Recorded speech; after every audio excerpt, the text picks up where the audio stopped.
Não dá para Bolsonaro sair livre do julgamento nessas condições que ele fez a defesa dele.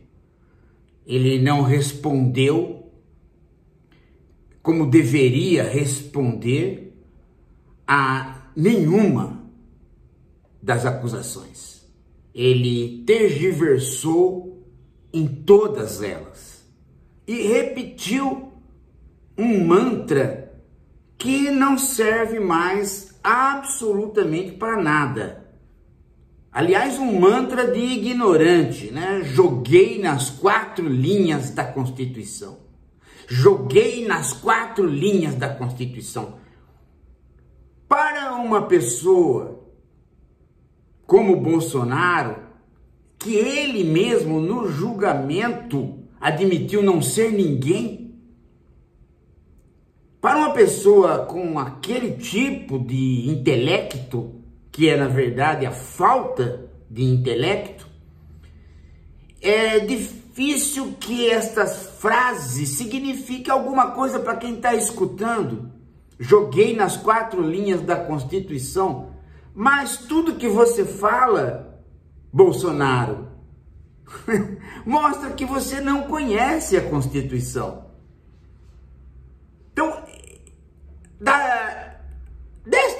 se você parte desta condição de fala,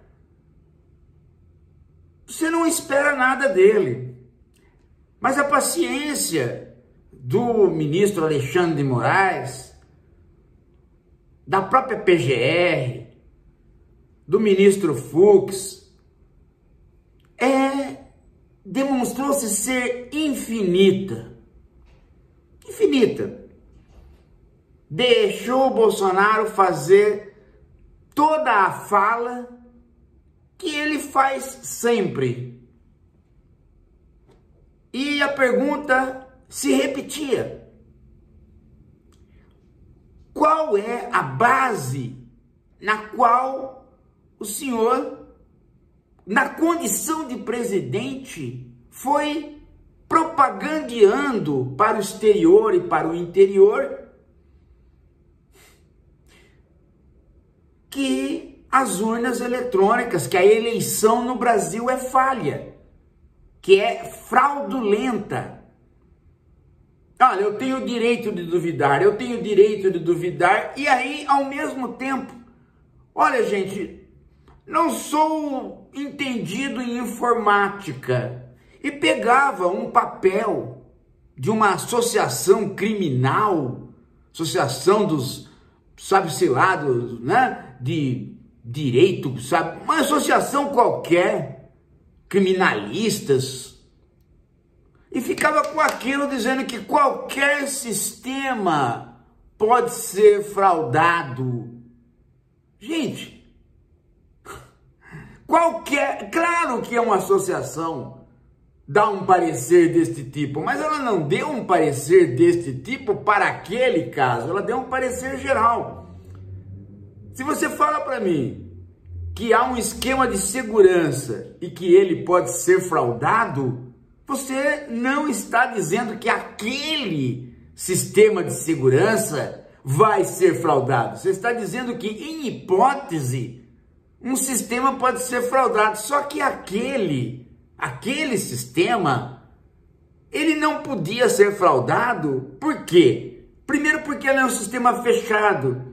Segundo, que as entidades brasileiras que foram chamadas, inclusive o Exército, né, as Forças Armadas, policiaram o sistema antes do funcionamento dele e na abertura dele.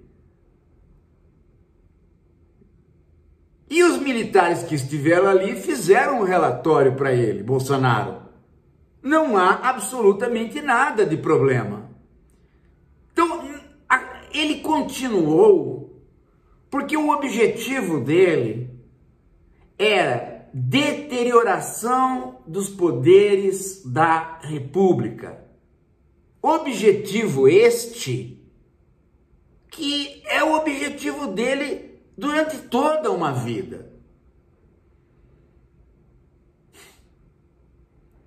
E ele mesmo dizia, durante toda a minha vida eu fiz isso.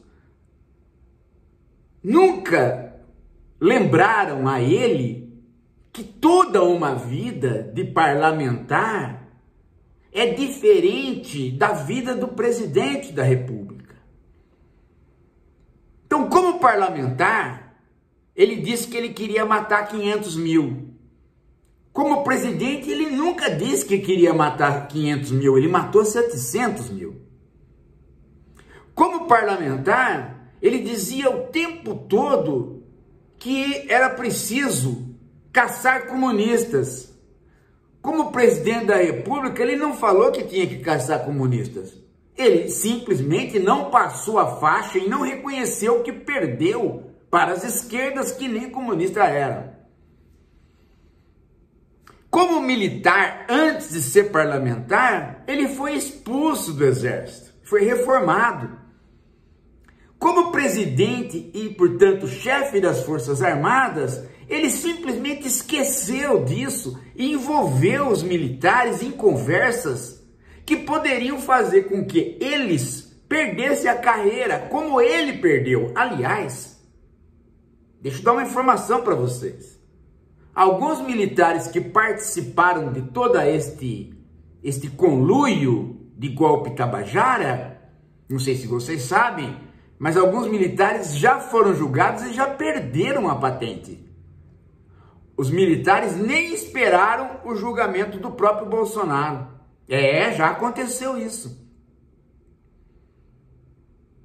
Então, a defesa que se seguiu hoje, com o direito dele falar abobrinha, chegar ao ponto, né, de um desrespeito ao julgamento, a hora que disse, vou fazer uma brincadeira, posso? Vou convidar o senhor de vice. Vice para quem? Você está inelegível.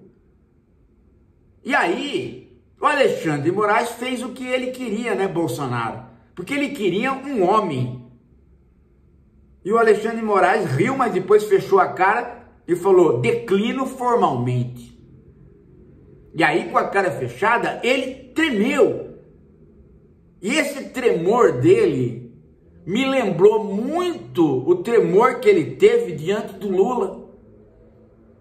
E quem conhece fisionomia, quem é observador de fisionomia, sabe muito bem como que o Bolsonaro, quando ele está mentindo, ele tenta fazer uma careta para evitar que uma outra careta apareça. Vocês já perceberam? Não? Então eu vou explicar para vocês, notem isso, porque tem muita gente que faz isso. Quando ele vai contar uma mentira, que ele sabe que é mentira, mas que ele está insistindo nela, ele enfatiza com os olhos fechados, ele olha para baixo e ele faz uma insistência como se fosse um sofrimento. Vocês já repararam? Então, ele sempre fala assim, ó, com esse rosto aqui, ó, eu joguei todas as minhas forças, eu dei o melhor de mim, eu joguei nas 4 linhas da Constituição. Aí ele volta ao normal. Mas é sempre olhando para o chão, com esses movimentos, com o olho cerrado, para que nenhuma outra expressão apareça a não ser aquela forçada. Todas as vezes que uma pessoa forçar uma expressão, tentar congelar uma expressão, saiba que ela está escondendo outra. Isso é uma regra que perdura, né? que tem uma temporalidade que vem lá dos antigos, né? E que uma pessoa versada em filosofia, um profissional da filosofia, não pode de maneira nenhuma desconhecer. E a gente não desconhece, porque a gente é treinado tecnicamente para entender o ser humano. A filosofia não é uma área na qual nós avançamos para fora do corpo. Pelo contrário, a filosofia nasce a partir da cosmologia. ela nasce a partir da observação da natureza. Os primeiros filósofos são cosmólogos, são físicos.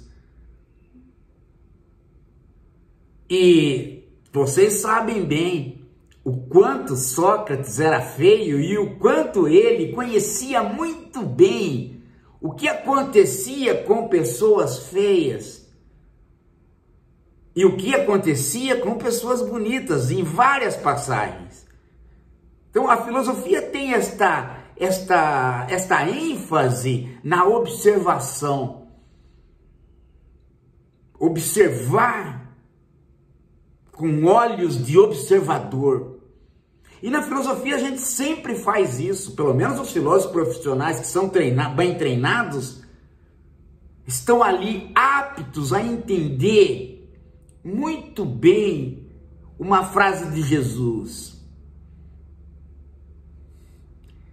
Os olhos são a janela da alma. O Bolsonaro, ele tem 3 problemas na expressão dele. Uma é que a língua fica presa nos dentes quando ele tenta se explicar. A outra é que ele faz gestos de recolhimento da papada e da ida para frente quando ele está em dificuldade. E quando ele quer que uma expressão que ele sabe que vai ser denotada, não seja denotada, ele então fecha os olhos, força e faz esse movimento no sentido do empenho, mas ele não está se empenhando para exprimir o conteúdo, ele está se empenhando para manter aquela expressão. E esses 3 movimentos foram feitos várias vezes. Infelizmente, a câmera da TV, do STF, ela, na hora da acusação, tinha que ficar centrado no acusador. Ela não podia fazer o jogo que as câmeras da televisão comercial faz. Que a televisão comercial, ela tem várias câmeras e ela pode oscilar. Então, alguém faz uma pergunta e a outra câmera está no auditório ou não outra pessoa para ver a reação da pessoa àquela pergunta. A Câmara da Justiça não pode fazer isso. Ela não é uma TV comercial. Ela é uma TV de documentário de cada personagem que passa ali. Então você não pode saber o rosto do Bolsonaro, a não ser por fotos esporádicas permitidas. O rosto do Bolsonaro quando o Alexandre de Moraes lia as questões, porque depois de lida, ele se preparava, e aí ele fazia a micagem que ele queria.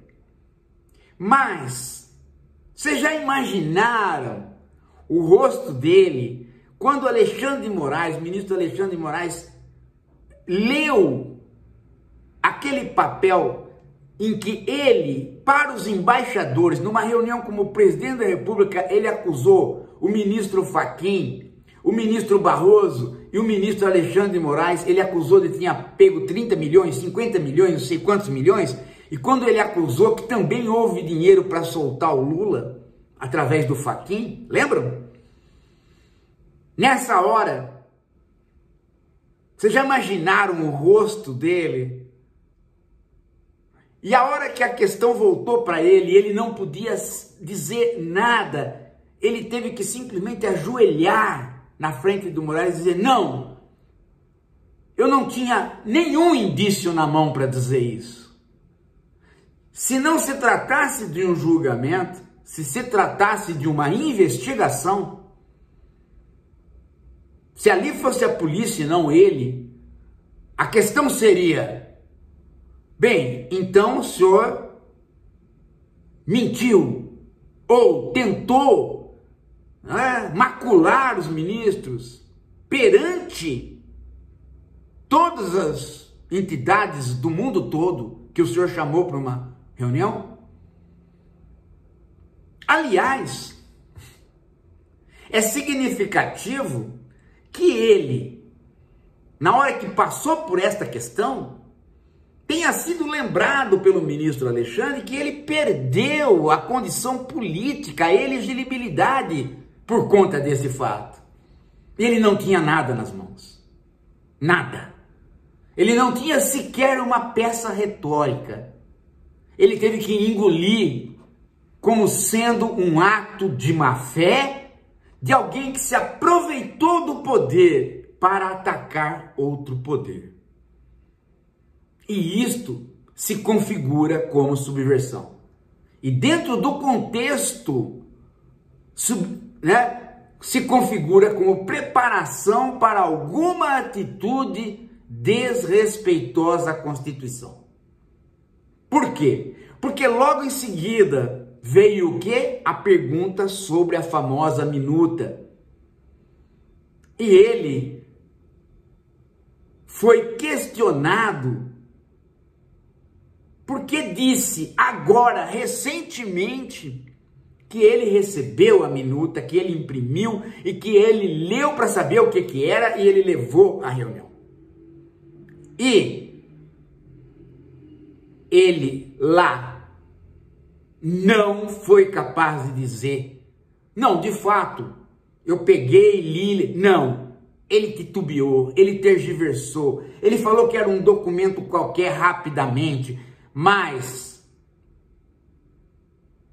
ele foi perguntado então novamente, mas o senhor não alterou a minuta? O senhor não enxugou?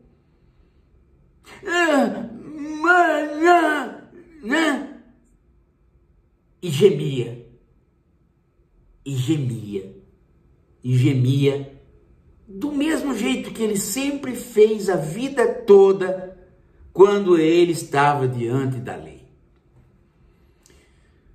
Gente, não há nada mais covarde que a figura do Bolsonaro. Eu fico indignado que alguém venha dizer, não, o Bolsonaro é inocente. Inocente do quê? Ele não tem nada de inocente. Ele tem sim, é de Jânio Quadros. Os mais novos acho que não sabem, mas o Jânio Quadros, um político, professor de português, saiu aqui da Vila Mariana, aqui de São Paulo, com uma bandeira de direita e se elegeu pela UDN. E com uma campanha parecida com a do Collor, bem anos depois. Vou varrer a corrupção, que é o mote da direita, sempre. Dado que ela não tem nada a dizer para as classes trabalhadoras, ela tem que dizer para a classe média que ela vai varrer a corrupção. Chegou ao Planalto esse professor de português, empolado, cheio de frases de efeito.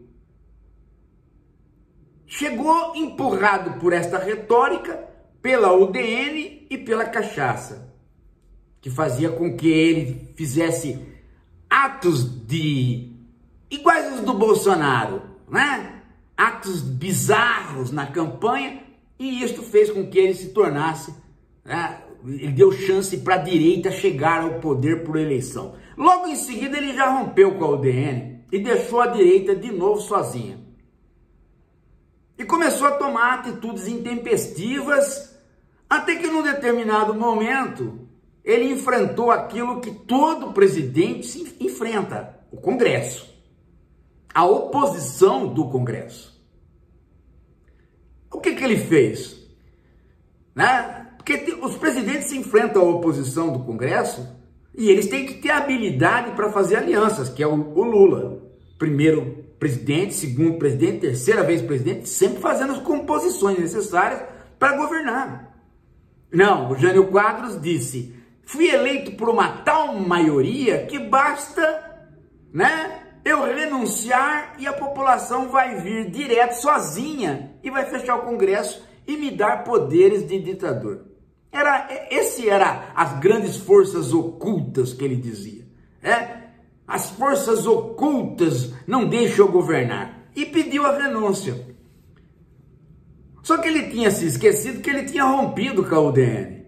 Então ele não tinha mais nenhum apoio no Congresso, nem para chamar a população. O que o presidente do Congresso fez? Oh, que beleza! Renunciou? Daqui, ó. Daqui, não tem problema não vai voltar atrás mais não. Meia hora depois ele quis voltar atrás porque ele viu, olhou, né? Olhou e ele descobriu que Brasília não era o Rio de Janeiro. Que não tinha ninguém nas ruas. Né? E aí ele veio embora. Enfiou. O Bolsonaro fez a mesma coisa. Eu simplesmente não vou dar um golpe. Mas alguém tem que dar este golpe por mim. Ele clamou por isso numa reunião ministerial que passou na TV. Daí aquela fala do Heleno, também cobrado pelo Alexandre de Moraes. Você tem que dar murro na mesa, tem que ser agora. Você tem que virar o jogo, virar a mesa, ele disse, não virar o jogo. Tem que ser agora, ou seja, vamos golpear agora. Depois das eleições não vai ter VAR para golpear mais. E aí o Bolsonaro falou, gente, vocês não estão percebendo que é a nossa chance, que ter eleito eu, que sou um deputado de merda, ele disse naquela reunião. É a chance da direita nunca mais sair do poder, é agora. E ninguém veio. Aí teve as eleições, ele perdeu e ninguém veio. Aí a Pericante chegou nele e disse, você falou que tinha um mecanismo da gente ficar no poder. Ele falou, ela falou, faça alguma coisa. E ele fez. Ele imprimiu a minuta vinda da casa do Torres. Foi para a reunião. Chamou os militares. Os militares não deram aval para ele porque, como ele próprio disse, né, não tinha nada a me apegar. Ele aprendeu aqui no canal. Tanto é que ele falou na sequência do canal. Ele falou de 64 como um autêntico golpe na sequência do canal. Ele aprendeu direitinho o que a gente ensinou. Só que ele não falou a segunda parte, porque a segunda parte é o que ele estava falando o tempo todo já. Eu sou burro, não organizo e sou corno. A verdade, gente, é que Bolsonaro fugiu depois, quando ele ficou sabendo que ia ter o 8 de janeiro. E eu falo para vocês que o Torres não só sabia, como hoje nas perguntas, o Alexandre de Moraes conseguiu tirar dele que ele sabia. Quando ele falou que não sabia, ele deu tantos detalhes do que ele fez de procedimentos para evitar, que ele mostrou que sabia. Eu saí de ministro, fui embora para os Estados Unidos, mas antes eu deixei um procedimento, e aí ele leu o procedimento. E sabe como é que era o procedimento? As mesmas etapas do 8 de janeiro. Tudo milimetradamente protegido pelos procedimentos dele. É como se ele tivesse o roteiro da chamada Festa da Selma. Porque, veja, a inteligência não sabia da Festa da Selma, só que nós aqui já sabíamos até o nome, Festa da Selma. Como é que nós aqui, que não temos inteligência montada de espionagem, só passarinho, que vem na janela contar, sabíamos que 8 de janeiro era a Festa da Selma? Hã? E ele não sabia. E como que o Bolsonaro resolve ir embora e deixa a Pericrente aqui? Ela não vai. E ele vai correndo embora. Ele vai tão correndo que ele quer as joias para transformar em dinheiro. Para quê? Para quê? Porque ele já havia sido avisado. Ele já havia sido avisado que aquilo ali ia ser uma balbúrdia para tentar criar uma situação né, de estado de sítio, porém ele não poderia estar mais aqui. Ele teria que outros darem o golpe por ele. E não, novamente, falhou. Aí ele foi para a televisão, ele não, filho dele, para dizer, gente, estamos aí. Depois o filho dele voltou e disse, gente, não estamos aí. Meu pai não tem nada a ver com isso. Eduardo deu 2 entrevistas durante aquele mesmo dia. Uma, dizendo que as pessoas estavam ali para protestar e era legítimo. Segunda, depois de 4 horas, que as pessoas não tinham sido autorizadas pelo Bolsonaro. E depois ficou oscilando essas 2 posições até hoje. Então, ele esperava que alguém fizesse por ele o que ele não conseguiu fazer e não conseguiria. Aliás, um comportamento interessante, né? Porque o jardineiro, o leiteiro, o pedreiro e o segurança da casa dele, né, faziam na esposa dele o que ele não conseguia fazer, em todas elas. Dizem as más línguas e dizem as boas línguas. Todas as línguas disseram isso. Agora, a última língua é a língua do maquiador. Preciso eu dizer? Não vou dizer, claro que não. Não estou lá para ver. Só escutei os passarinhos contando o canto do maquiador. Agora, que houve um cara que é amigo de cama, mesa e banho dele e que foi num podcast dizer que ele bateu na piricrente, ele empurrou ela, isso é verdade, ele falou. E ninguém o contestou nem processou esse amigo dele. Não sei se vocês se lembram desse podcast. E quando foi? Quando ela ameaçou ele e o chamou de corno. Porque ele não fez nada do que ele prometeu. Porque para uma mulher como a piricrente, que é uma ignorante política, ela achou realmente que ele tinha poder para ficar na presidência. E vários outros tontos também. O Heleno achou tanto isso, que o Heleno falou que o Lula não ia subir a rampa de jeito nenhum, e a eleição já tinha acontecido.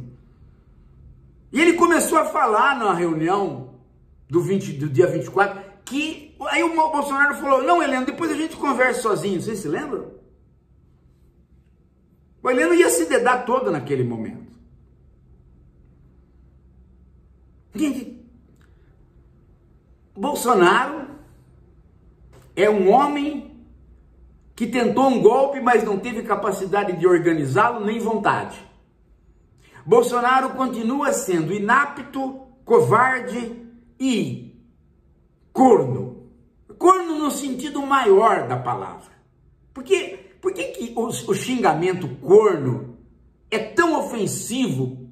Por quê? Por que quando a mulher quer xingar um homem, ela não escolhe outro nome senão corno? Por quê? Porque corno não é só o cara que alguém, né, está com a mulher dele. Não é só isso. Corno representa mais. Corno representa uma frouxidão na vida. O cara que não toma nenhuma atitude. O bunda mole. E Bolsonaro é isso. E o que me indigna, gente, é pessoas se identificando com isso. Mas eu sei por quê. Porque essa identificação é real. O corno, o desescolarizado, o fracassado, o que a mulher mandou ele embora, o que é capacho sempre do outro. Esse, meu amigo, ele tem todas as condições de se identificar com Bolsonaro, porque Bolsonaro é isto.